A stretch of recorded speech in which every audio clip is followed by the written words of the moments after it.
अब एक और एग्जांपल लेते हैं related to coefficient of correlation.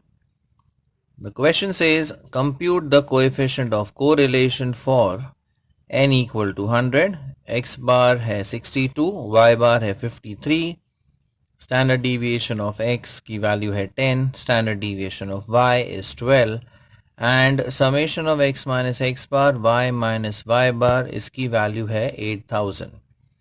तो यहाँ जो हम फॉर्मूला यूज करेंगे वो है r is equal to summation of x minus x bar times y minus y bar divided by n into standard deviation of x into standard deviation of y. अब numerator total दिया हुआ है 8000, तो यहाँ पर आ जाएगा 8000.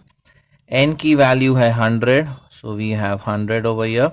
फिर स्टैंडर्ड डिविएशन ऑफ x है 10 and standard deviation of y है 12. तो अगर ये फर्दर हम सिंप्लीफाई करते हैं, ये 1 2 3 जीरोस यहाँ पे कैंसिल आउट हो जाते हैं.